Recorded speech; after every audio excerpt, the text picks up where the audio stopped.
Clara se trouvait à un moment de sa vie où il semblait n'y avoir plus de place pour les rêves. La routine de la nuit dans le restaurant de luxe de la ville de Mexico, avec le service incessant des plats et les mouvements constants autour d'elle, était le reflet du choix qu'elle avait fait des années auparavant. Lorsque ses parents étaient décédés, elle s'était éloignée de la musique. Le piano qu'elle aimait tant n'était plus qu'un lointain souvenir, et son monde s'était limité au bruit des casseroles et à la tension des tables pleines. Pourtant, au fond de son être, le désir de reprendre le piano n'avait jamais disparu. Il était là, silencieux, mais toujours présent, attendant une occasion de surgir. Une nuit, alors que Clara pensait que tout suivait le même rythme monotone de toujours, Rodrigo Sandoval, un homme d'affaires très réussi, entra dans le restaurant. La manière dont il la regarda, subtile mais perceptible, fit battre son cœur plus vite. Il n'était pas un client ordinaire. Il y avait quelque chose en lui qui la faisait se sentir observée, analysée et en même temps admirée. Lorsqu'il l'invita à participer à un gala, Clara pensa qu'il s'agissait d'un simple geste de politesse. Elle ne voulait pas se faire d'illusions, mais en même temps, quelque chose en elle la poussa à accepter. En arrivant au gala, Clara fut envahie par un mélange de fascination et de malaise. L'ambiance, élégante et remplie de personnes influentes, semblait ne pas lui appartenir. Mais c'est lorsqu'elle se retrouva face au grand piano à queue dans un coin de la salle que le souvenir de sa passion ancienne commença à refaire surface. Le piano, avec ses touches brillantes sous la lumière douce, semblait être une invitation silencieuse pour que Clara reprenne le contrôle de sa propre histoire. Elle n'aurait jamais imaginé que ce simple moment pourrait devenir le tournant de sa vie. Clara se sentait déconnectée du monde qui l'entourait, comme si la musique avait été un rêve lointain qu'elle avait écarté depuis trop longtemps. Lors de la soirée, lorsqu'une pièce de Chopin a commencé à flotter dans l'air, elle a senti son cœur s'accélérer. Les souvenirs de ces années d'apprentissage du piano, de l'émotion pure qu'elle ressentait en jouant, ont envahi son esprit. Mais elle a hésité, sentant que le moment n'était pas venu, qu'elle n'était plus la même personne. Pourtant, quelque chose à l'intérieur d'elle la poussait à revivre cette expérience, à se reconnecter avec sa passion et à prendre un risque. Lorsqu'on lui a demandé de jouer, Clara a ressenti une vague d'appréhension. Elle n'était plus la pianiste talentueuse qu'elle avait été, mais une simple serveuse, enfermée dans une réalité bien différente. Cependant, l'insistance de l'invité et l'attente palpable du public l'ont poussée à accepter. Elle s'est assise devant le piano, les doigts hésitants au début avant de laisser la musique s'écouler d'elle-même. Les premières notes de Chopin ont résonné dans la salle, et pour un instant, Clara a retrouvé une partie d'elle-même qu'elle avait oubliée. La réaction du public fut immédiate, leur attention captivée par l'intensité de son jeu. La musique se propageait dans la pièce, envahissant chaque recoin de la salle, et Clara sentit une vague d'émotions puissantes l'envahir. Ce n'était pas seulement la beauté de la pièce qui la touchait, mais le souvenir de son ancienne vie, celle où elle jouait avec passion, sans aucune crainte. Le public semblait suspendu dans le temps, et Clara, bien que nerveuse, commença à se laisser emporter par la mélodie. Chaque note qu'elle jouait était comme une réaffirmation de sa propre identité, une réconciliation avec cette part d'elle-même qu'elle avait perdue. Nous sommes ravis de vous avoir parmi nous.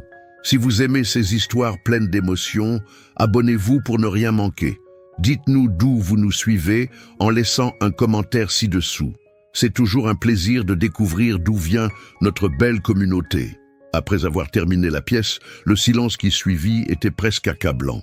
Clara n'osait pas regarder le public, mais lorsqu'elle leva les yeux, elle aperçut Rodrigo Sandoval, qui la fixait intensément, un sourire appréciateur sur ses lèvres. Il s'approcha d'elle, et avant qu'elle n'ait eu le temps de comprendre, il lui proposa une opportunité qu'elle n'avait pas osé imaginer, jouer à nouveau, se produire en public, partager son talent avec le monde. Clara, abasourdie, n'était pas certaine de ce qu'elle ressentait. L'idée de renouer avec la musique était tentante, mais la peur de l'échec, de l'inconnu, commençait à ressurgir en elle. Rodrigo ne laissa pas Clara le temps de réfléchir longuement. Il insista sur la beauté de sa performance, lui offrant non seulement des possibilités de se produire à nouveau, mais aussi une chance de partager sa passion avec des enfants, de leur enseigner la musique, de transmettre son savoir. Clara sentit un tourbillon d'émotions contradictoires. D'un côté, l'idée d'enseigner, de redonner à la musique ce qu'elle avait elle-même reçu, était tentante. Mais de l'autre, elle doutait de sa propre capacité à revenir à ce monde qui lui semblait maintenant si éloigné. La musique, autrefois son refuge, était désormais un champ de bataille interne où se mêlaient son amour et ses peurs. Clara rentra chez elle cette nuit-là, son esprit en proie à des tourments. Elle savait que l'opportunité offerte par Rodrigo pouvait être un moyen de retrouver sa voie, mais elle se sentait tiraillée entre ses désirs et ses responsabilités. Sa sœur, Sofia, qui avait toujours compté sur elle, était une raison de plus pour qu'elle ne prenne pas de risques. En plus de ses doutes personnels, Clara se retrouvait face à un dilemme encore plus grand. Sofia avait besoin d'une opération coûteuse, une situation qui la forçait à se concentrer sur des solutions financières immédiates. La question qui revenait sans cesse était: la musique pouvait-elle vraiment l'aider à résoudre ses problèmes, ou était-elle simplement une illusion, un échappatoire aux réalités de la vie? Malgré ses préoccupations financières, Clara ne pouvait s'empêcher de penser à la musique. Les souvenirs des jours passés à jouer au piano, à se perdre dans la beauté des compositions, lui revenaient sans cesse. L'idée de retrouver cette passion l'emplissait d'une énergie nouvelle, mais aussi d'une peur paralysante. Elle savait que pour avancer, elle devait faire face à ses peurs, mais la route semblait semée d'embûches. Ses responsabilités envers sa sœur l'empêchaient de se concentrer pleinement sur elle-même. Clara se demandait si elle avait le droit de se consacrer à son rêve quand sa famille avait besoin d'elle plus que jamais. C'est alors qu'elle décida de commencer petit. Elle accepta de donner des cours de piano dans une école locale. Ce n'était pas encore un retour à la scène, mais c'était un premier pas vers la réconciliation avec la musique. Chaque élève qu'elle enseignait, chaque note qu'elle faisait résonner, lui donnait une sensation de renouveau. Petit à petit, elle retrouvait sa confiance en elle. Une confiance qui s'était éteinte pendant toutes ces années.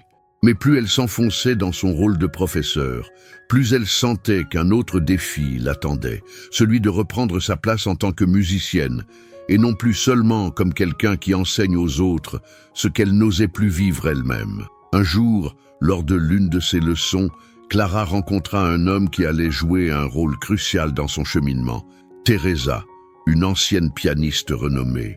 Teresa avait abandonné sa carrière musicale après une série de déceptions et de regrets, mais elle était devenue un mentor pour Clara. Au fur et à mesure de leur conversation, Clara se rendit compte que Teresa comprenait ses luttes et ses doutes. Elle partagea avec Clara son propre parcours, ses échecs et ses réussites, mais surtout l'importance de ne jamais renoncer à ce qui nous fait vibrer. Teresa l'encouragea à ne pas laisser ses peurs et ses responsabilités l'empêcher de suivre son cœur, lui montrant que la musique pouvait être une forme de guérison.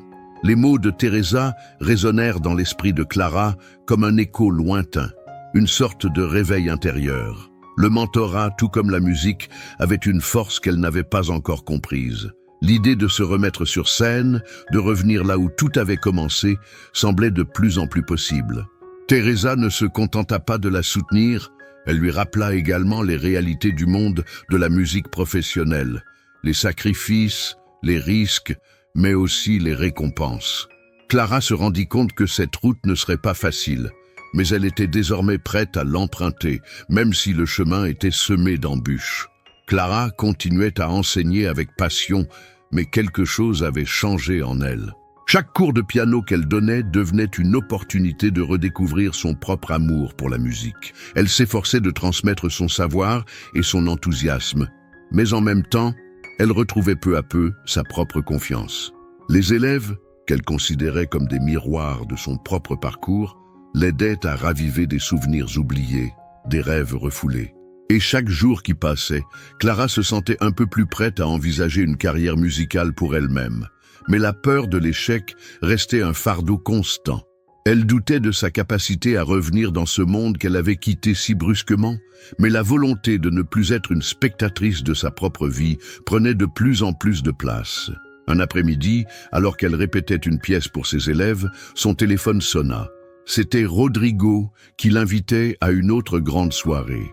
Cette fois, l'événement était encore plus prestigieux et il savait que cette occasion pourrait être le tournant de sa carrière. Clara hésita avant de répondre, mais au fond, elle savait que cette invitation représentait un test de son courage.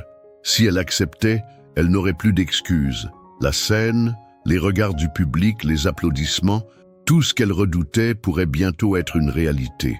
Cependant, la perspective de se produire à nouveau sur scène, de jouer pour un public, réveillait en elle une énergie qu'elle n'avait pas ressentie depuis longtemps. Elle prit une grande inspiration et accepta l'invitation, même si une partie d'elle redoutait ce qui allait suivre. Les jours précédant la soirée, Clara se retrouva plongée dans un tourbillon de préparation. Elle répétait sans cesse, les mains tremblantes au début, mais peu à peu, la confiance retrouvée commençait à l'envahir. Chaque note jouée semblait la libérer d'un poids invisible qu'elle portait depuis trop longtemps.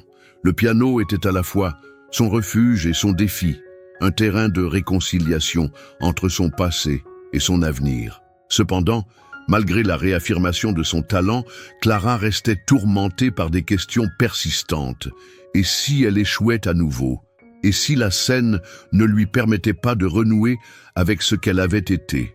Chaque répétition était un combat entre ses espoirs et ses peurs, mais au fond, elle savait que cette chance ne se reproduirait peut-être jamais. Elle devait saisir l'occasion. Le soir venu, Clara arriva à la gala avec un mélange d'excitation et de nervosité.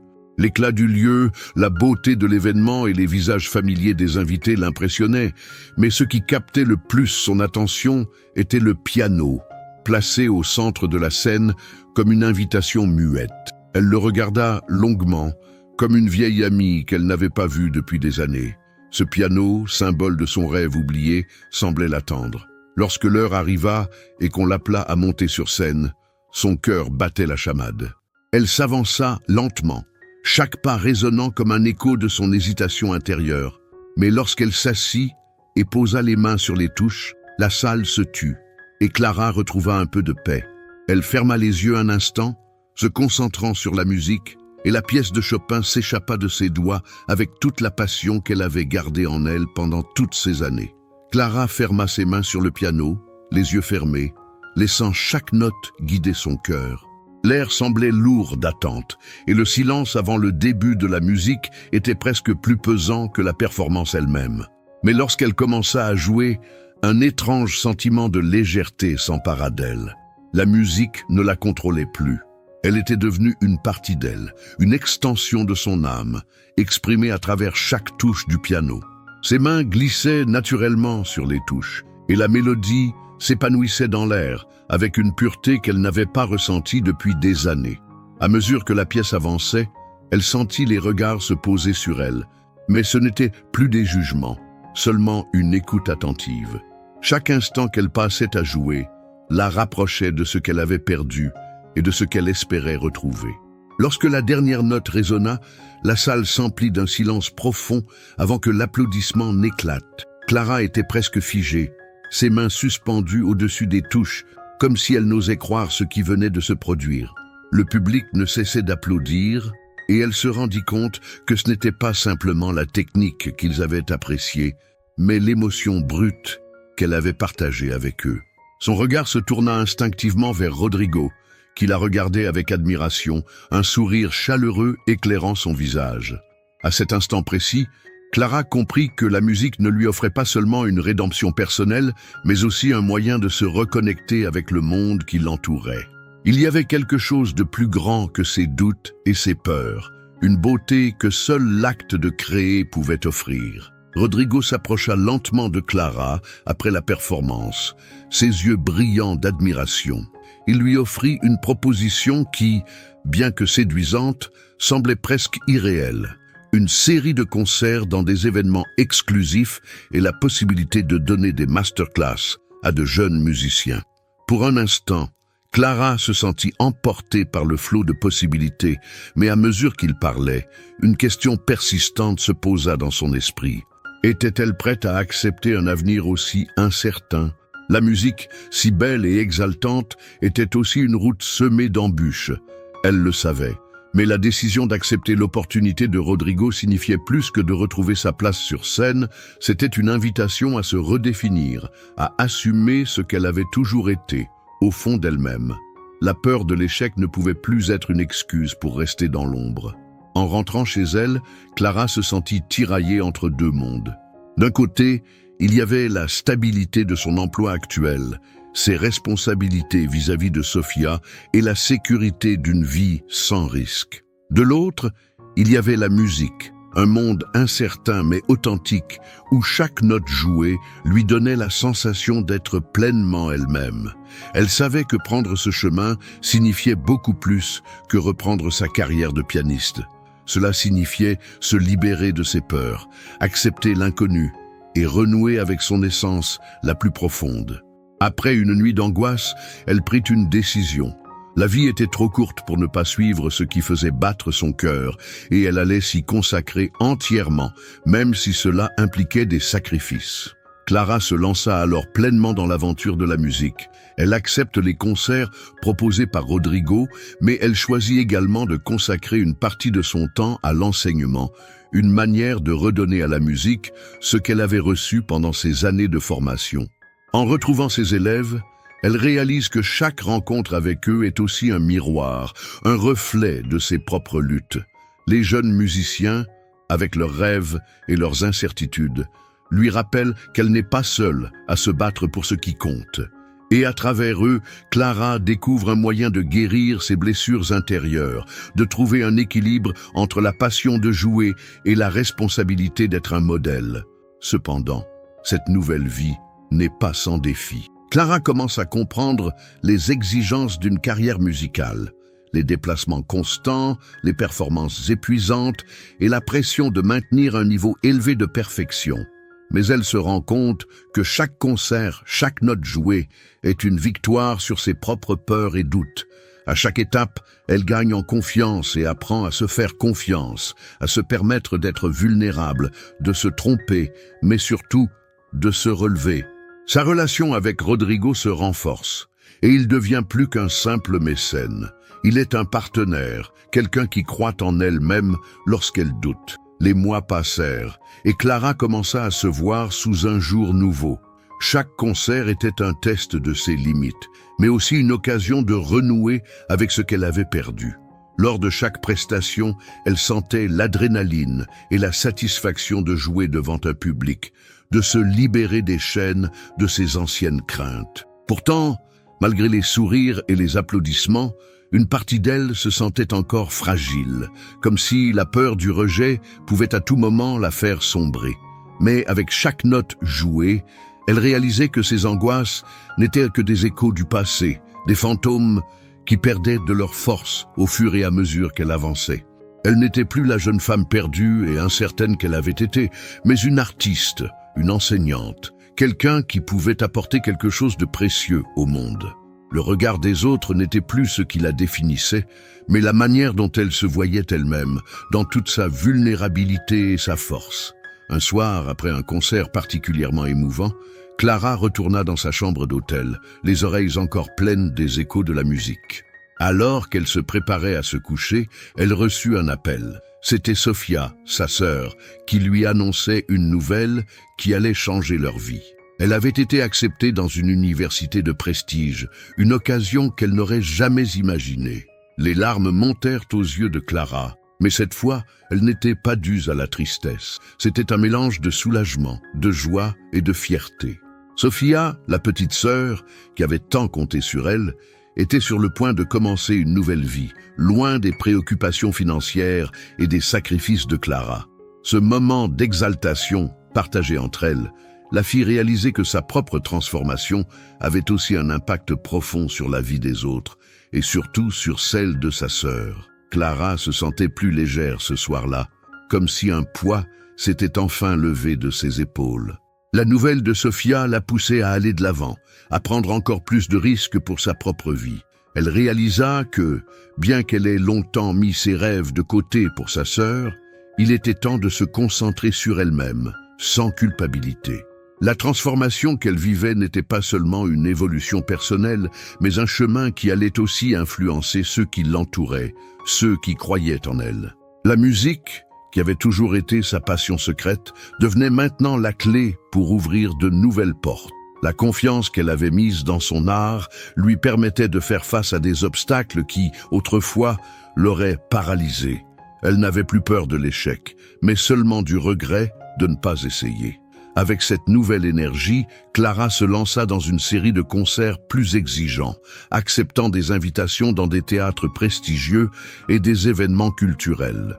Chaque prestation était un défi, mais aussi une célébration de son parcours. Elle se surprenait parfois à sourire en plein milieu d'une pièce, se rappelant les moments où elle doutait, où elle pensait que la musique n'était plus pour elle. Mais à chaque concert, elle se sentait plus connectée à elle-même, et l'énergie de la salle la nourrissait de manière qu'elle n'aurait jamais cru possible. Rodrigo, toujours à ses côtés, l'aidait à naviguer dans ce monde complexe de la musique professionnelle, l'encourageant à croire en son potentiel, même lorsqu'elle hésitait. Clara ne se rendait pas compte à quel point elle avait changé jusqu'à ce qu'elle se retrouve à une soirée où, une fois de plus, un jeune musicien lui confia qu'elle l'avait inspiré à reprendre le piano après des années d'abandon. L'influence de Clara s'étendait désormais bien au-delà de la scène. Elle commença à enseigner dans des écoles de musique, partageant son savoir et sa passion avec les jeunes générations. Chaque cours qu'elle donnait la rapprochait un peu plus de sa propre guérison. Elle voyait dans les yeux de ses élèves l'écho de ses propres doutes et de ses luttes passées, mais elle savait maintenant comment les guider à travers ces obstacles. L'enseignement, loin d'être une simple occupation, était devenu pour elle un moyen de transmettre ce qu'elle avait appris à travers ses propres erreurs et réussites. Dans chaque leçon, elle insufflait à ses élèves non seulement la technique musicale, mais aussi la force intérieure qu'elle avait retrouvée en elle-même. Ces moments de partage étaient essentiels pour son propre cheminement, car ils lui rappelaient sans cesse que la musique était avant tout un langage universel, une passerelle vers l'émotion et l'âme humaine. Dans le même temps, la carrière de Clara prenait un tournant inattendu. Un grand événement international, réunissant certains des musiciens les plus célèbres du monde, lui offrit l'opportunité de se produire sur une scène plus grande que jamais. L'idée de jouer devant une telle audience la terrifiait, mais elle savait que cette fois, elle n'avait plus le droit de reculer. C'était l'aboutissement de son voyage, un moment décisif où elle devait tout donner. Elle se souvint de son premier concert avec une émotion qui la traversa de part en part. À l'époque, elle n'aurait jamais imaginé qu'elle arriverait à ce point. Pourtant, ce soir-là, alors qu'elle montait sur scène, elle se sentit prête à affronter tout ce qui venait. Chaque note qu'elle jouerait ne serait pas simplement une mélodie, mais une victoire sur ses doutes, un message pour elle-même et pour ceux qui, comme elle, avaient peur de suivre leurs rêves. La salle était remplie d'une tension palpable alors que Clara s'approchait du piano. Elle prit une profonde inspiration, sentant la chaleur des projecteurs sur sa peau. Ce n'était plus la peur qui la dominait, mais une détermination silencieuse, née de toutes les épreuves qu'elle avait traversées. Lorsqu'elle posa les mains sur les touches, une vague de calme l'envahit. Le son du piano se fondait parfaitement avec son propre souffle, comme si elle était l'instrument et que la musique émanait d'elle. Chaque note, chaque passage était une libération. Clara ne se préoccupait plus du jugement des autres, ni de l'exigence de la perfection. Elle se permettait d'être elle-même, vulnérable et authentique. C'était cette connexion avec la musique, cette liberté retrouvée qui la faisait briller. Le public était suspendu à chaque mouvement de ses doigts, et Clara savait au fond de son cœur que c'était là qu'elle appartenait. À la fin de la performance, les applaudissements étaient longs et chaleureux.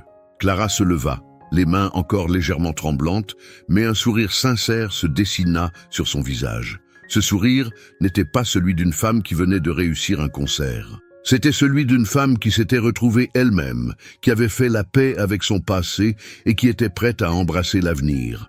Ce moment bien plus que tout autre dans sa carrière, représentait sa véritable victoire. Elle savait qu'elle ne reviendrait jamais à la personne qu'elle était avant, mais qu'elle n'en avait plus besoin.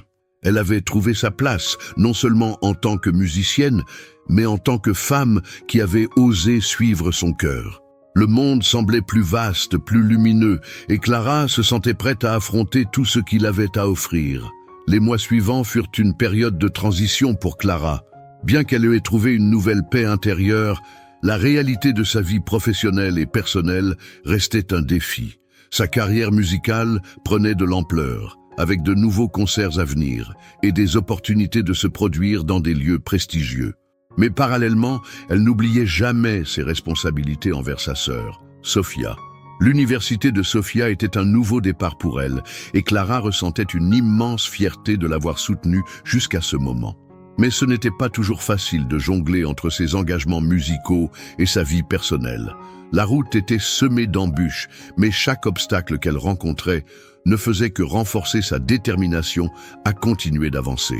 Elle avait désormais la certitude que la musique, bien plus qu'une carrière, était le moyen de se réconcilier avec son passé, d'embrasser son présent et de créer un futur qu'elle n'avait jamais cru possible. Lors de l'une de ses représentations, Clara reçut une proposition inattendue. Un conservatoire de musique prestigieux l'invita à rejoindre son équipe en tant que professeur, une occasion unique de partager son savoir et son expérience avec la prochaine génération de pianistes. Ce n'était pas juste une proposition professionnelle, mais une chance de continuer à redonner à la musique ce qu'elle lui avait donné pendant des années.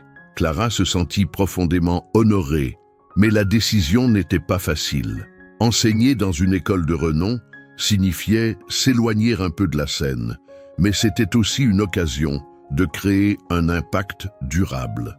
Elle savait que cette décision marquerait une nouvelle étape de son parcours, mais elle se rendit compte qu'elle n'avait plus peur de faire des choix difficiles.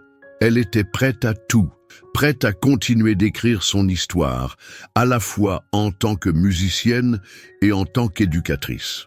Au fur et à mesure que Clara s'enfonçait dans ses nouvelles responsabilités, un équilibre commença à se dessiner. Enseigner au conservatoire lui apporta une immense satisfaction, tout comme sa carrière de pianiste en pleine ascension. Elle retrouvait une sensation de paix intérieure qu'elle n'avait jamais connue auparavant. L'angoisse et les doutes qui l'avaient autrefois paralysée étaient désormais des souvenirs lointains. Elle se rendait compte que sa passion pour la musique ne se limitait pas à la scène, mais s'étendait à son rôle d'éducatrice, à la possibilité de transmettre ses connaissances et de guider d'autres jeunes talents. Chaque élève qu'elle formait, chaque petit progrès qu'elle observait, renforçait son propre sens de la réussite et de l'accomplissement. Mais la musique restait son refuge, l'endroit où elle se sentait totalement elle-même, où elle pouvait se perdre dans les sonorités, loin des pressions du monde extérieur. Sa sœur Sofia, maintenant installée à l'université, continuait de la soutenir dans chaque étape de sa transformation. Leur relation s'était renforcée avec le temps, et Clara voyait bien que Sofia avait grandi et s'était épanouie dans ce nouvel environnement. Ce changement dans la vie de Sofia était une victoire pour elles deux. Clara se rendait compte que sa décision de reprendre sa carrière musicale n'avait pas seulement transformé sa propre vie, mais aussi celle de sa sœur.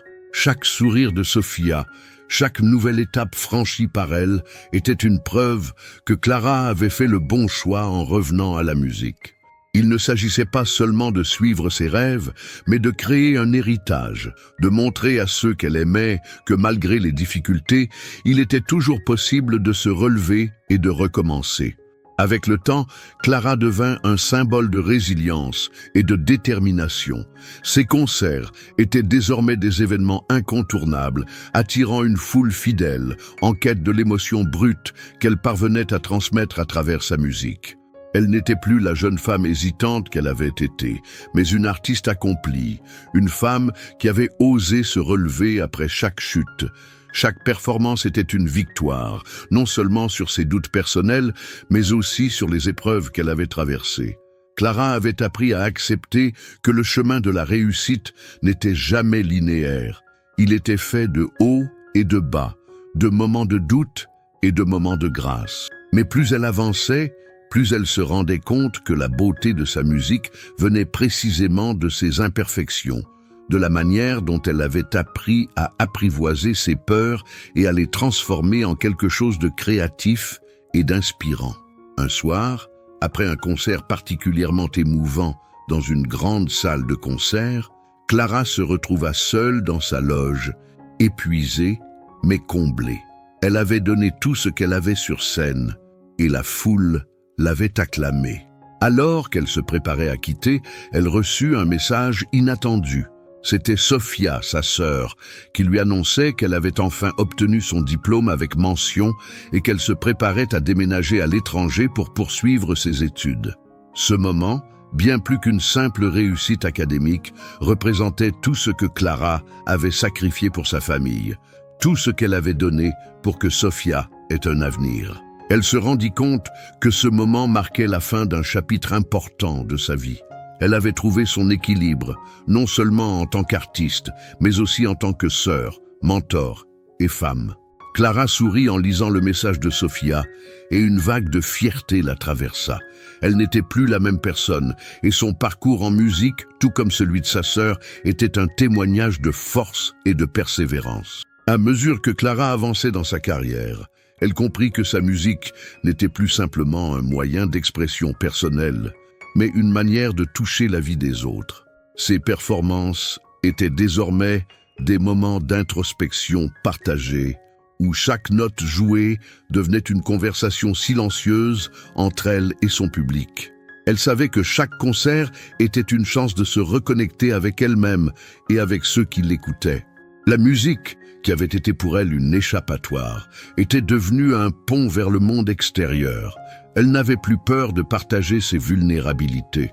Au contraire, elle les embrassait, les transformant en force et en beauté.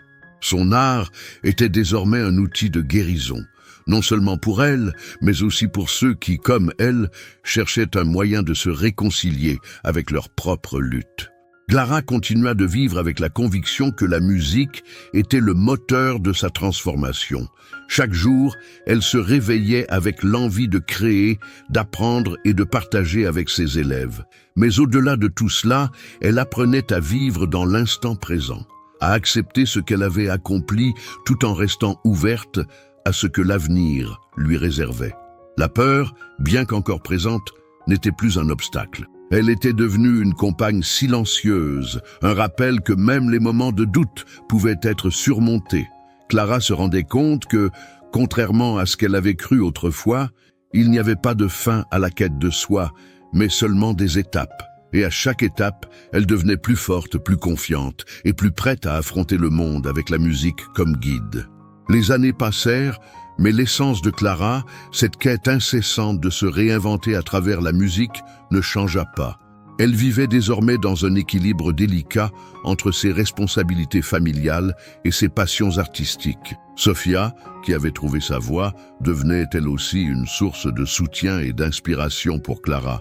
Leur rôle s'était inversé à certains moments, avec Sofia offrant des conseils et de la sagesse à sa grande sœur qui, par le passé, avait été celle sur qui Sofia avait toujours compté. Mais Clara savait que leur parcours ensemble n'était pas fini. La musique avait non seulement transformé sa propre vie, mais elle avait également créé des liens plus forts et plus profonds entre elles. Elle comprenait mieux que jamais que la vie, tout comme la musique, était faite de contrastes. Des silences aussi importants que les notes, des moments de doute aussi essentiels que les instants de confiance. Un jour, alors qu'elle enseignait à un groupe d'élèves passionnés, Clara se surprit à regarder un jeune pianiste jouer. Ses mains semblaient flotter au-dessus des touches avec une aisance naturelle qui rappela à Clara ses premiers pas sur scène. Ce jeune élève, qui n'avait encore aucune idée de l'impact que la musique pourrait avoir sur sa vie, était un miroir de ce qu'elle avait été autrefois. En le regardant, Clara se sentit à la fois nostalgique et fière, car elle savait que chaque note qu'il jouait était un pas vers la découverte de lui-même, tout comme elle l'avait fait des années auparavant. Elle lui offrit des conseils, mais plus que tout, elle lui transmit cette passion qui ne s'éteindrait jamais en elle.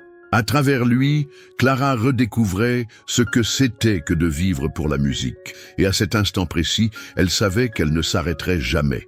Un soir, après une représentation particulièrement émouvante dans une grande salle de concert, Clara se retrouva à marcher seule dans les rues animées de la ville.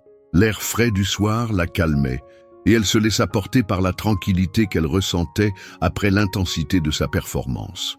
Ce soir-là, elle se rendit compte qu'elle avait atteint un point de paix intérieure qu'elle n'aurait jamais cru possible.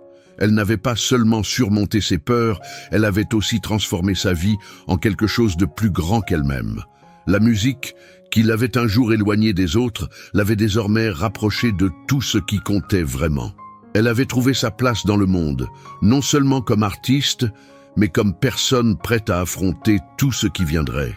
Alors qu'elle marchait, son téléphone vibra. C'était un message de Sofia. Elle lui annonçait qu'elle allait bientôt revenir à la maison pour quelques jours. Le cœur de Clara se serra d'émotion. Chaque retour de Sofia était un rappel de combien elles avaient grandi, de combien leur lien était devenu plus fort malgré les défis qu'elles avaient traversés. À cet instant, Clara comprit que le véritable voyage qu'elle avait entrepris n'était pas seulement celui de la musique, mais celui de la vie elle-même. La musique avait été la clé, mais c'était l'amour de sa famille, la reconnaissance de soi et la capacité de continuer à avancer qui lui avaient permis de se réinventer. Clara n'était plus simplement une pianiste accomplie, elle était devenue une personne entière, capable de trouver l'harmonie entre ses passions et ses responsabilités. Un soir, après une représentation particulièrement émouvante dans une grande salle de concert, Clara se retrouva à marcher seule dans les rues animées de la ville. L'air frais du soir la calmait, et elle se laissa porter par la tranquillité qu'elle ressentait après l'intensité de sa performance. Ce soir-là, elle se rendit compte qu'elle avait atteint un point de paix intérieure qu'elle n'aurait jamais cru possible. Elle n'avait pas seulement surmonté ses peurs, elle avait aussi transformé sa vie en quelque chose de plus grand qu'elle-même. La musique, qui l'avait un jour éloignée des autres, l'avait désormais rapprochée de tout ce qui comptait vraiment. Elle avait trouvé sa place dans le monde, non seulement comme artiste, mais comme personne prête à affronter tout ce qui viendrait. Alors qu'elle marchait, son téléphone vibra. C'était un message de Sofia. Elle lui annonçait qu'elle allait bientôt revenir à la maison pour quelques jours. Le cœur de Clara se serra d'émotion. Chaque retour de Sofia était un rappel de combien elles avaient grandi, de combien leur lien était devenu plus fort malgré les défis qu'elles avaient traversés. À cet instant, Clara comprit que le véritable voyage qu'elle avait entrepris n'était pas seulement celui de la musique, mais celui de la vie elle-même. La musique avait été la clé, mais c'était l'amour de sa famille, la reconnaissance de soi et la capacité de continuer à avancer qui lui avaient permis de se réinventer. Clara n'était plus simplement une pianiste accomplie, elle était devenue une personne entière, capable de trouver l'harmonie entre ses passions et ses responsabilités. Les retrouvailles avec Sofia furent un moment d'une grande émotion pour Clara. Elles passèrent du temps à discuter de leurs parcours respectifs, de leurs rêves et de leurs réalisations. Sofia, bien qu'encore jeune, était désormais une source de force et d'inspiration pour sa sœur. Elle lui racontait ses propres luttes et ses victoires, et Clara se rendit compte que, même si leurs chemins étaient différents, elles avaient toutes deux appris à se relever après les épreuves. Ce moment de partage fut un véritable baume pour Clara, qui réalisa à quel point elles étaient liées non seulement par le sang, mais aussi par leurs expériences communes. Leur complicité était plus forte que jamais, et Clara savait que ce soutien mutuel les accompagnerait tout au long de leur vie. Ce soir-là, après une longue conversation, Clara se retrouva seule dans son appartement, les pensées pleines de gratitude et de souvenirs. Elle regarda le piano dans le coin de la pièce, comme un vieil ami qui l'avait accompagnée tout au long de ses hauts et de ses bas. Ce piano n'était plus seulement un instrument, mais un symbole de tout ce qu'elle avait surmonté. Il représentait ses rêves, ses peurs, ses échecs et ses succès. Et maintenant, après tout ce temps, il était le témoin de sa victoire personnelle. Clara comprit que la musique ne serait jamais juste une carrière pour elle. C'était sa façon de respirer, de vivre, d'être pleinement présente dans chaque moment. Elle se leva, se dirigea vers le piano et, sans réfléchir, laissa ses doigts glisser sur les touches. La mélodie qui en sortit n'était pas une simple composition. C'était un chant de gratitude pour tout ce qu'elle avait vécu et tout ce qu'elle avait encore à vivre. Clara continua à vivre sa vie avec la conviction que chaque note jouée, chaque leçon donnée et chaque étape franchie était une partie de son voyage intérieur. Elle n'avait plus peur des épreuves à venir, car elle savait que la musique, sa passion, serait toujours là pour la guider. Elle savait aussi que sa relation avec sa sœur et la force qu'elle s'était donnée mutuellement resteraient l'un des piliers de sa vie. Clara n'était plus simplement une pianiste. Elle était une femme qui avait appris à embrasser ses vulnérabilités, à accepter ses imperfections et à célébrer ses réussites. En enseignant à ses élèves, en jouant sur scène, en écrivant de nouvelles compositions, elle vivait pleinement sa vérité, une vérité forgée par des années de doute, de peur et de renaissance. Au fond, Clara savait que l'aventure ne s'arrêterait jamais. Chaque nouvelle étape de sa vie serait un nouveau défi à relever, mais aussi une nouvelle opportunité de se réinventer. Elle avait appris à ne pas craindre l'incertitude, mais à l'accepter comme une partie intégrante de son parcours. Son regard sur la vie avait changé, tout comme son regard sur la musique. Ce qui avait commencé comme un rêve lointain était devenu une réalité vivante, vibrante et profondément ancrée dans son âme. Clara sourit, un sourire de sérénité, alors qu'elle se leva du piano, prête à accueillir le monde avec toute la musique qu'elle avait encore à offrir. Quel bonheur de vous avoir avec nous jusqu'ici. Chaque histoire que nous partageons est faite avec amour, et votre présence rend tout cela encore plus spécial. N'oubliez pas, tous les jours, nous publions de nouvelles vidéos avec des récits émouvants qui réchaufferont votre cœur. Et nous voulons vraiment connaître votre avis. Commentez ci-dessous ce que vous avez pensé aujourd'hui. Je serai en train de lire et de répondre à tous avec beaucoup de soin. Votre voix compte énormément pour nous. Si vous ne l'avez pas encore fait, n'attendez plus. Abonnez-vous à la chaîne pour ne rien manquer de nos nouveautés. Et demain, nous avons encore de belles histoires à partager avec vous. En attendant, profitez-en pour découvrir 2 nouvelles histoires que nous avons préparées avec beaucoup d'amour pour vous.